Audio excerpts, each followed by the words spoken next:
குருவே துணை. வாடிக்கையாளர்கள் அனைவருக்கும் வணக்கம். இன்னைக்கு நம்ம எதை பற்றி பார்க்க போகிறோம்னா, மிதுன லக்னத்துக்கு சனி தசை என்ன செய்யும் அப்படிங்கிறத பற்றி பார்க்க போகிறோம். மிதுன லக்னத்துக்குலாம் சனி வந்து 8, 9 கூடியவராக வர்றாரு. எட்டாம் இடத்துக்கும் அதிபதியாக வர்றாரு, 9ஆம் இடத்துக்கும் அதிபதியாக வர்றாரு. அப்போ 8ஆம் இடத்துக்குனுடைய முற்பகுதி வந்து 8ஆம் இடத்தினுடைய பலனையும், பிற்பகுதி வந்து 9ஆம் இடத்தினுடைய பலனையும் செய்வார். அதாவது முற்பகுதி 8ஆம் இடத்தினுடைய பலன் என்ன? ஆயுள் ஸ்தானங்கிறது சொல்கிறது 8ஆம் இடம். 8ஆம் இடம் மாங்கிலி ஸ்தானம் சொல்கிறது பெண்களுக்கு.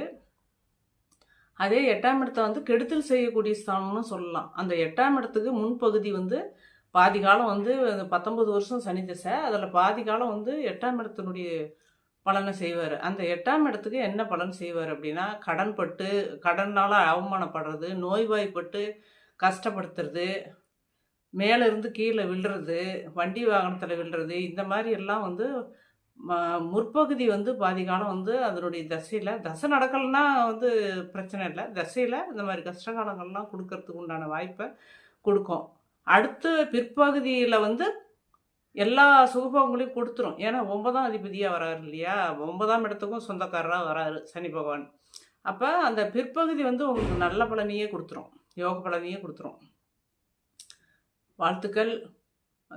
இது ஒவ்வொரு லக்னங்களுக்கும் ஒவ்வொரு ராசியில் சனி பகவான் இருந்து தசை நடத்தினா 12 ராசிக்கும் என்ன பலன் நடக்கும் அப்படிங்கிறத பற்றி பார்க்க போகிறோம். கீழே லிங்க்கில் கொடுத்துருக்குறேன், அதில் போய் பாருங்கள் வீடியோவில்.